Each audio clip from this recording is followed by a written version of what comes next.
calling 2022 CR 10214B, State of Texas versus Gracie Segundo. Could I have parties announced for the record for the state? Daniel Escobar for the state of Texas. Defense. Javier Oliva and Bradley Bellis for the defendant. And- Are you Gracie Segundo? Yes, ma'am. All right. According to the plea bargaining agreement, punishment is to be assessed at 7 years in the prison. There's a $500 fine. The state is opposing your application for deferred adjudication. They're recommending community supervision, and there are items to be taken in consideration. Have both parties had a chance to review the PSI report? Yes, Any objections to the PSI report, state or defense? Judge, so there are some errors on the PSI report that we wanted to bring to your attention. Yes. So it lists the offense date as, I believe, November 16th of 2021, when in reality, the offense date that's on the indictment is October 16th of 2021. All right. And it lists that in the criminal history. There's an assault that was in the criminal history that it makes it seem as if they're two separate offense dates. Okay. And then I think in the towards the back of the actual statement itself that Ms. Segundo gave, there's a portion where it's talking about the co-defendant and that he's charged with ag assault deadly weapon.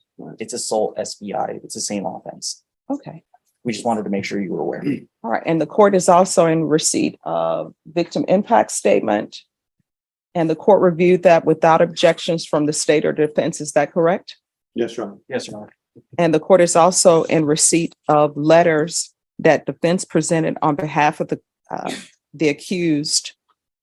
And there were no objections to the court reading those letters. Is that correct, state and defense? No objection, state judge. All right. So the court has reviewed all of those documents. Your Honor, I also raised that part of the agreement of coming back today was that the misdemeanor occurred on the same day of this alleged date. Was to be taken into consideration with CC County Court 4 case 9069-3701. Yes. And the court does have that as a part of the plea bargaining agreement. And Judge, just to kind of expand on that, I believe as an additional part of the plea agreement was that she was to take responsibility for what happened as a part of the TIC. Yes. Okay. All right. So my understanding, the complainant in this case is Rebecca Martinez. Yes. All right. And is that the Rebecca Martinez who's on the fourth court? Yes, Judge. Yes, sir. All right. President of the courtroom. So that everybody can be aware, I do know Rebecca Martinez. She's never been to dinner at my house. I've never been to dinner at her house, but I do know her. We are colleagues. And when I see her, I say hello. She says hello to me. I may ask her about her day. She may ask me about my day. But I will tell you that my decision on this case is not going to be impacted by the fact that I know her. So if anyone has any objections to me hearing this, now is the time to say so. State? No, Your Honor. Defense? Your Honor, I have all the confidence that it was fair and right in this case. So no objection. All right. So are there any witnesses that anyone wishes to present, state? So the state doesn't have any witnesses. The main thing that we wanted the court to be aware of was the statement from the complainant, which the court has already noted that they read. Yes. Defense, any witnesses? Your Honor, other than my plea to you and our arguments to you before considering sentencing in this matter, I will be speaking and Ms. Segundo may say a couple of words. And Ms. Segundo's parents are present in support of her today. They can stand with Mr. Standing here in support of her today. All right. Thank you. They will not be speaking. All right. So before I begin with your presentation, with regards to the case to be taken in consideration, if you could raise your right hand for me, please. Do you solemnly swear affirm the testimony you give will be the truth and nothing but the truth, so help you God? Yes. All right. You can lower your hand, state your name for the record. Gracie Segundo. All right. And with regards to County Court Cause number 6933701, the state is taking that case into consideration, but to that case, how do you plead? No contest, sorry. I'm just so nervous. That's okay. So in order for me to take that into consideration, she will have to accept full responsibility for it. So a no contest plea, I can't accept that because I don't have any police reports in regards to that. So she will have to enter a plea of guilty to it and accept responsibility for it. And then the state will tender dismissal to the court and the court will sign that. I don't know if you want to discuss that with her. We'll go ahead and proceed with a guilty plea, Your Honor. All right. So the county court cause number 693701, how do you plead to that? All right. And state, do you have the dismissal Yes, for the Judge. court in that cause number? All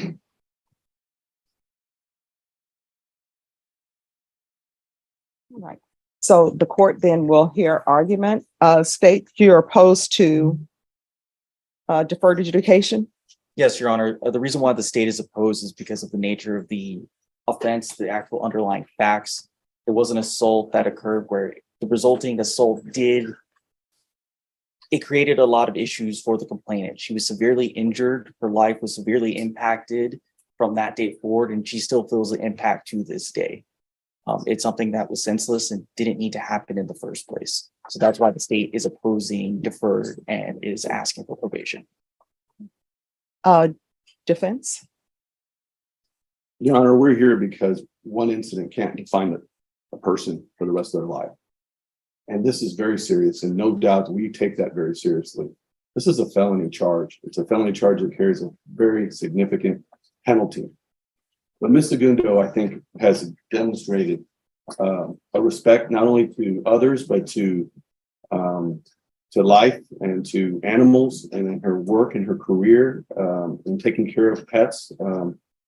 Rarely do I have an opportunity to where a client will provide 32 letters of reference about how wonderful she is with caring for others.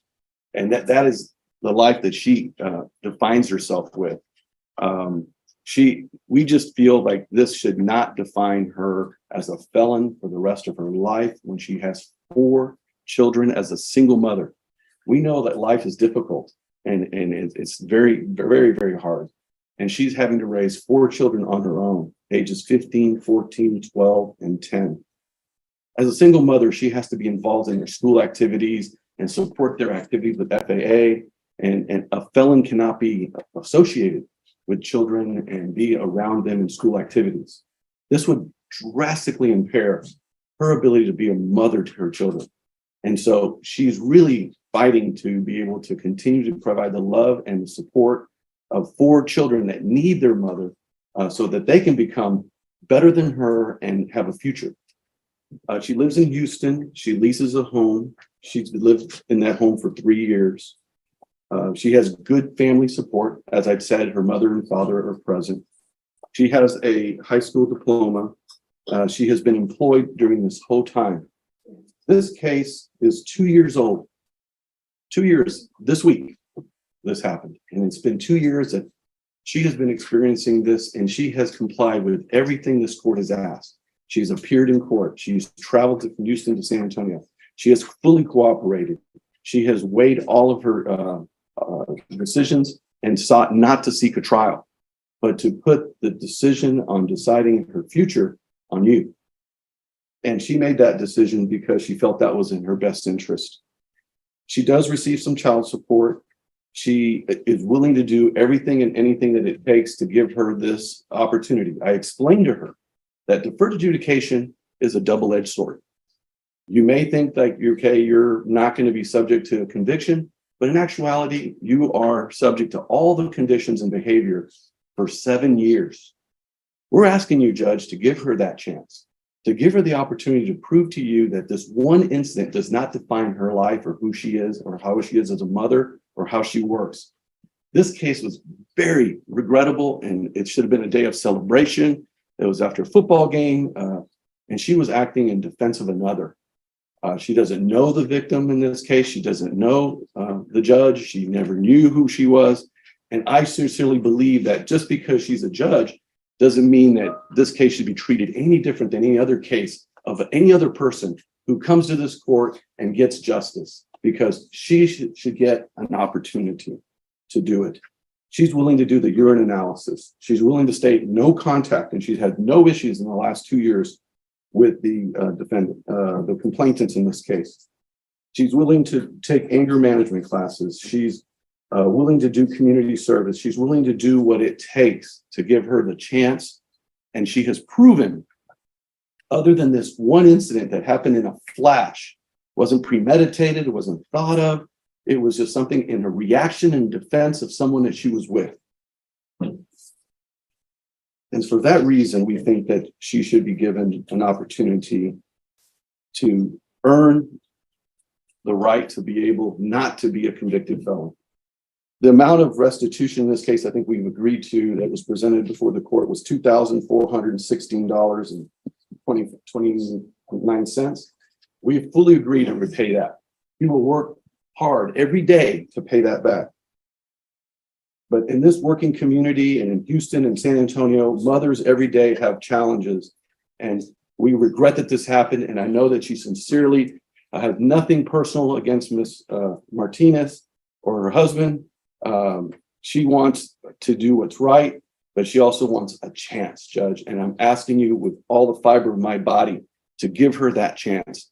And I will make sure and work with her that she will comply with every condition so she will never be back here before you regarding any violation or any condition of this case.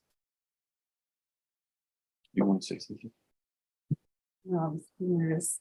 All right. Well, just so you know, in this court, I see everybody as a human being. I don't see them as their titles. So for me, defendants are not defendants. They're human beings who are accused of a crime. The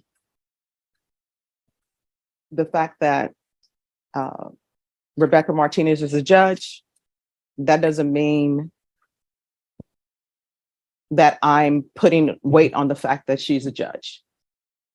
If she were the president of the United States and she were here as a complainant, I wouldn't put weight on the fact that she's the president of the United States. I'm just dealing with the facts here. And my job is to look at everything objectively and not outside noise, not what people's occupations are. You understand?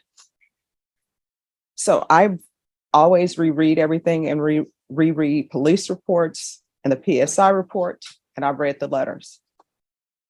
I do not understand how the fact that an elevator has a limited capacity, how we go from people saying the elevator is full, you cannot be in an elevator, to it's a brawl. So explain that to me. I mean, it just, I couldn't tell you. I mean, there has to be some sort of thought process. For example, if there's an elevator, I think everybody knows there's a weight capacity on the elevator. Mhm. Me personally, when I see there are too many people on the elevator, I don't get on. But obviously what we are here now for is there's an elevator.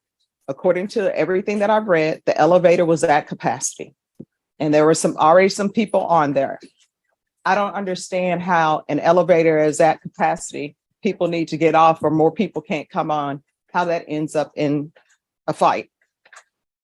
Yeah, I couldn't tell you how it started. I just, somebody in my party was getting into it and somebody hit me and I just reacted.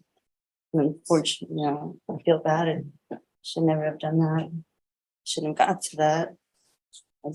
It just happened really quick. I know things happen quickly, but the police report I'm reading, it doesn't say that somebody in your party got in an altercation and you got hit and so therefore you got into a fight. What your counsel is telling me is that somebody in your party, I guess, was in a fight and then you decided to get involved in that fight. I went to go and try and pull my friend away, and then I don't know, it was just a bunch of people and somebody hit me and I just reacted. Your Honor, if I could clarify, I think the facts is this is a COVID era situation in the elevator. These elevators can accommodate 18, 20, 22 people, and they were limiting it to 7.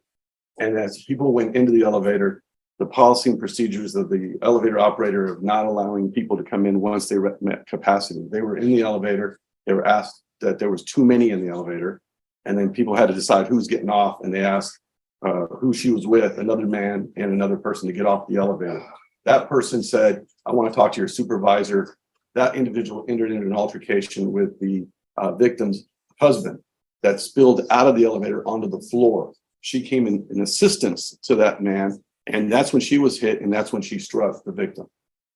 That's stated in one of the reports here that was provided to you in the PSI.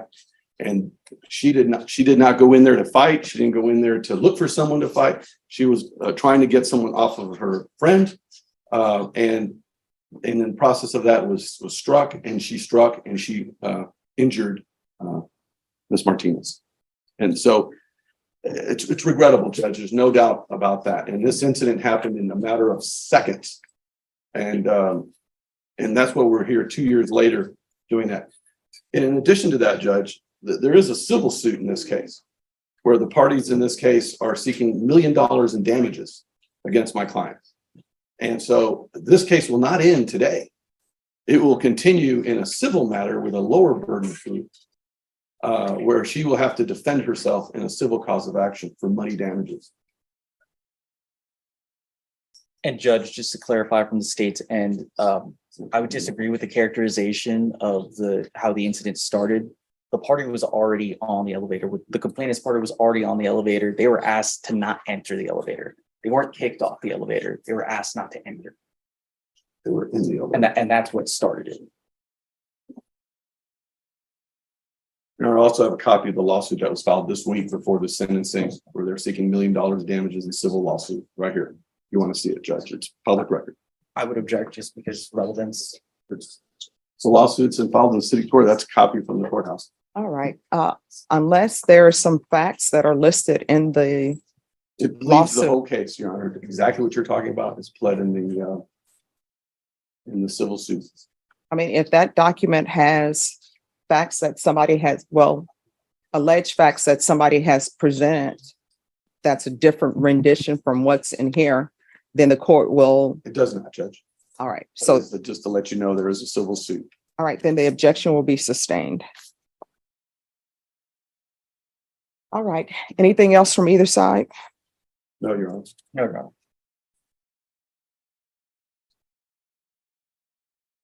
All right. I've read your letters that were presented, and it appears that, other than this one incident, you're a great person. But sometimes sentencing, well, not sometimes, always sentencing has to do with punishment, rehabilitation, and basically whether or not someone should go to prison or not go to prison. These are all things I have to think about. You understand? And so I have to weigh certain things. And the things that I'm weighing are the fact that there were people in the elevator and you were asked not to get on the elevator. Is that correct or is that not correct? You were on the elevator.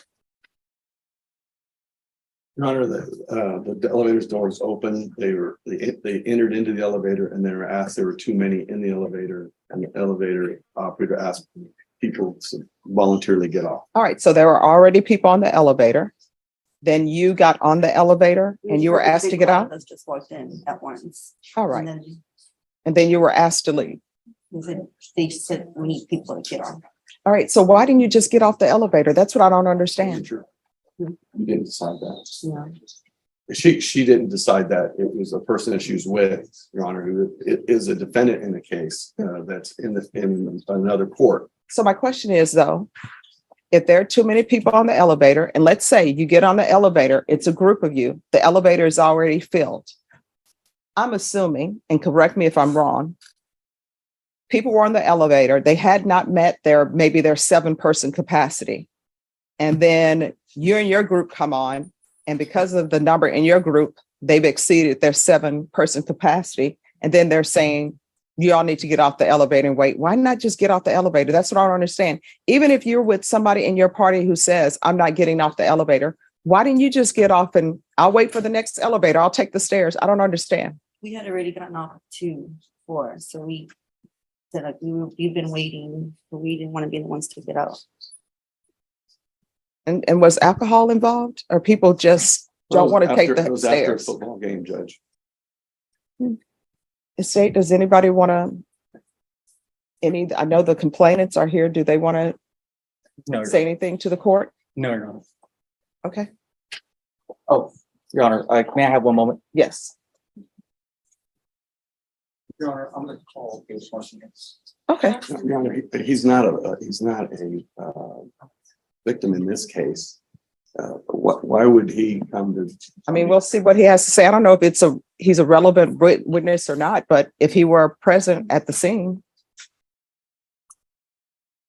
You know, I would think that the person involved is the one who's, in this case, is the one that would need to address it. He's had his day in court. He has spoken before the court. I don't see why he needs to speak in this case at sentencing. All right, you can call your witness. State calls David Martinez.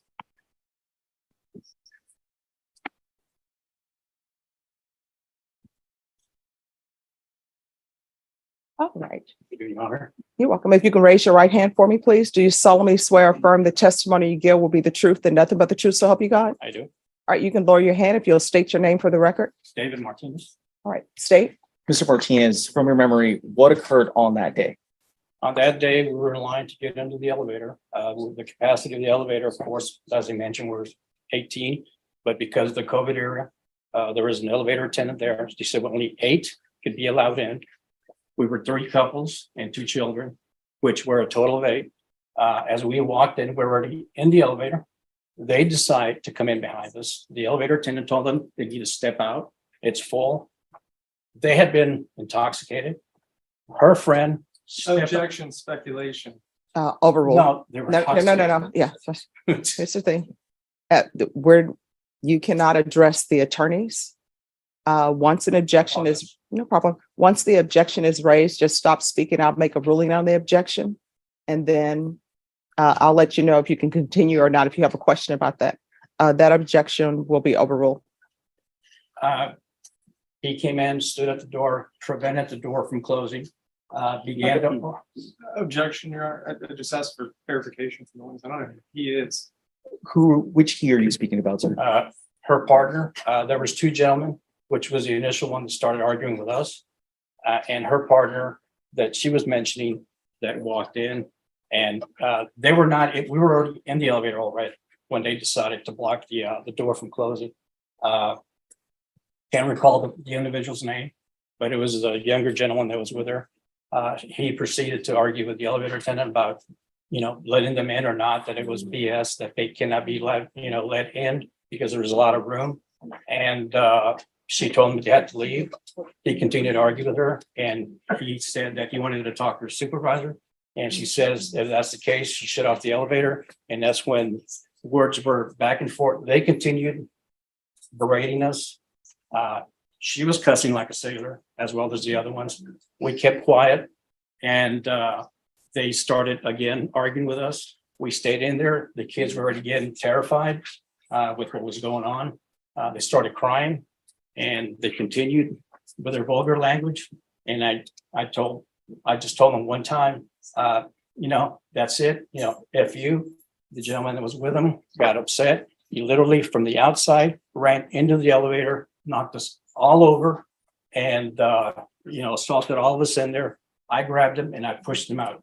It was not the individual that she says was in there.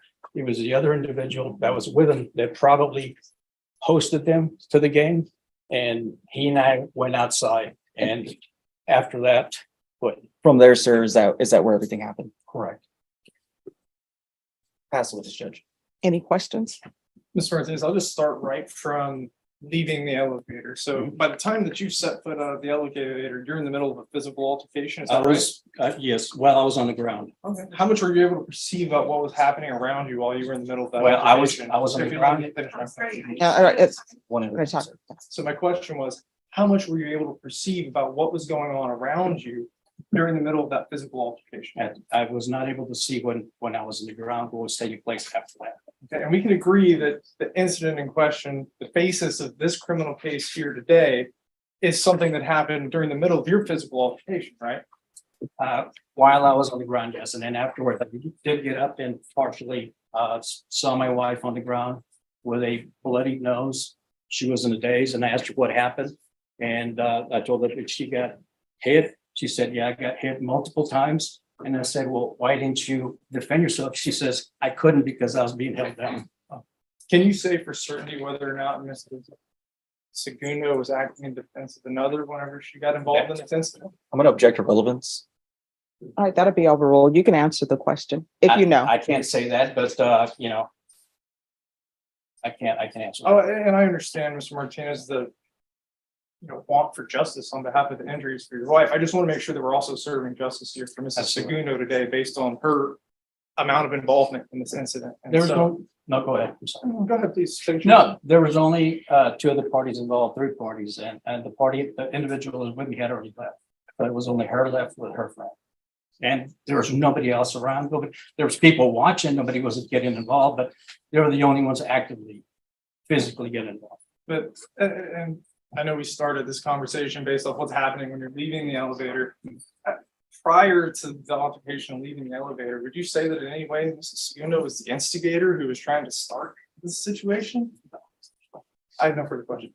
All right, any other questions? Nothing from the state judge. All right, thank you. This is it. All right, any other witnesses? No, Your Honor. All right, the court will hear final argument if there is any. Your Honor, I think it's clear that Ms. Segundo did not start this incident. That her actions occurred outside the elevator as a result of defending another person. She doesn't deny that she struck Ms. Martinez, but this was a situation where she was struck as well. And we believe that this one incident that wasn't premeditated, it wasn't started or caused by her. It reminds me of a penalty and another individual comes in their aid and then another flag comes up for a penalty and they both get penalties. And most cases in sports, that's offsetting. And I think in this case, at looking at the situation, looking at history since that day, that I think it would be fair to give this single mother a chance to continue her life and being a mother and working at her employment. So not to have this crash down on her with her children, with her workplace. We can't promise that she will keep her job upon this conviction. We cannot promise that she can be able to parent her children and be the primary caretaker of her children as a result of this conviction. But we can promise that if she is given a chance, she will do everything in her power to remain on probation for 7 years, to do what's right, so not to be considered a felon in a situation that she wished never had happened. There's no ill will here. There is no desire on her part to do anything but to move on with her life and pay what's owed, the $2,500, and do what it takes to win your trust. So we're asking, Judge, that deferred adjudication be given to this woman so that she can continue to do her life and do good for her children and her work and her community. State, any final arguments? Your Honor, the concern from the state here is, again, the facts of the case. It's that, yes, she wasn't the instigator, but she chose to take it to this level. It was her choice to take this out on the complainant. It was her choice to get involved against the complainant and to not show restraint. It's the issue that this all started over something very trivial, that if just a little bit of patience, this would have all passed over. That moment that she decided to act how she did has affected the complainant from that day until today. And it's going to affect her past this. That's why the state is asking for probation on this case and for you to not grant her deferred adjudication. All right, so what is the amount of restitution and who is the restitution to? It's to Rebecca Martinez and $2,416.29. Wait, 2,400? $16.29. And also in the plea bargain agreement, it says restitution to, Jeanette Rojas. yes. Your Honor, so we haven't gotten any medical or billing from there. We would ask restitution to be determined on that amount. All right, so with regards to the restitution to Jeanette Riojas, if there's a restitution amount that's submitted to the court and you all have objections to it, we can have a restitution hearing. Thank you. And I'll just write in that there's to be a restitution hearing as it relates to Jeanette Riojas. And I'm assuming she's going to want to transfer to Houston. Yes, Your Honor. And what, It's in Harris County.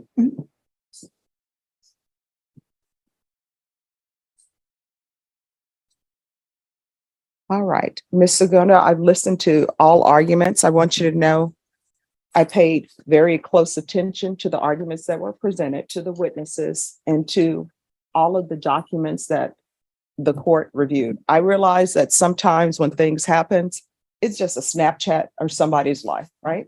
It doesn't mean that the person is a horrible person.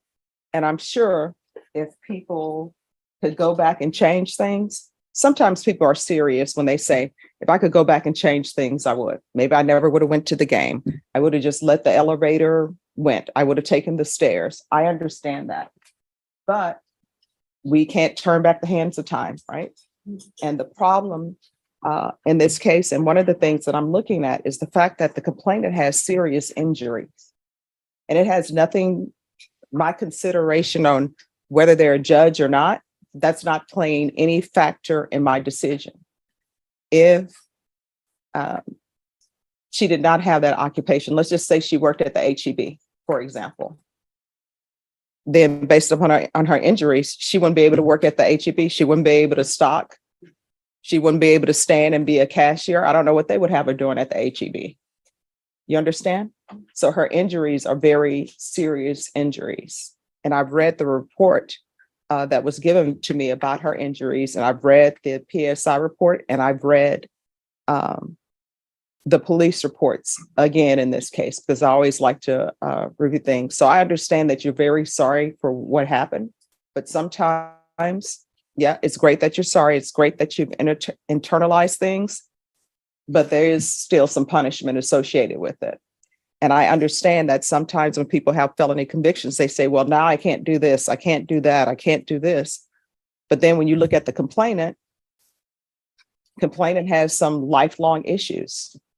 And that's the report that I was given and that your attorney has read. The injuries that she suffered are not going away. And from the report I read, it sounds like they're never going away. She's always going to have those injuries.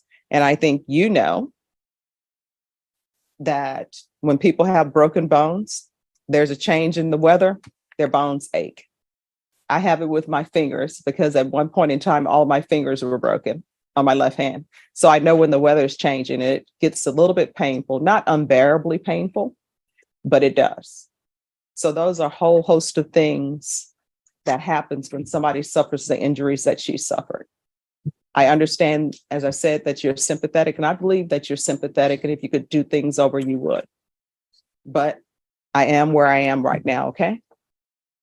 All right, this is what the court is going to do. Court will find you guilty, sentence you to 7 years in the prison, suspended and probated for 5 years. There's a $500 fine that will be probated.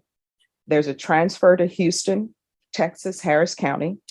Taking consideration County Court Cause number 693701, there's to be restitution of $2,416.29 to Rebecca Martinez. There's to be no contact with Rebecca Martinez or Jeanette Riojas. Proof of employment within 45 days. There's to be no employment as a home health care provider with minors. 100 hours of community service restitution. That'll be waived once you complete parenting classes. There's to be regular reporting by Zoom or in person, regular UAs, and restitution hearing as it relates to Jeanette Riojas. I don't see this as an anger management situation. I see this as an aberration. I think she doesn't need anger management classes. So is there anyone going to object to me not giving her anger management classes? The state won't object, Judge. All right. Probation, is there anything else she needs? No, Your Honor. Is there anything else you need from the court to be successful? All right. I'm going to show you what's entitled Trial Court Certification of Defendant's Rights to Appeal. Did you review that with your attorney? Did you understand it? And did you sign it? Yeah. All right. Because this is a plea bargaining agreement, because I followed your plea bargaining agreement, and because you waive your right to appeal, you do not have the court's permission to appeal. Because this is a felony conviction, you're not allowed to own or possess any weapons or ammunition. If you have a question of what a weapon or ammunition is, you'll need to speak to an attorney. Do you understand? All right, we can go off the record. So what I've learned in my time on the planet, it's just best when somebody says, oh, you can't do that, and you want to argue about it, pick another day to argue about it. You understand? All right, good luck to you. Thank you.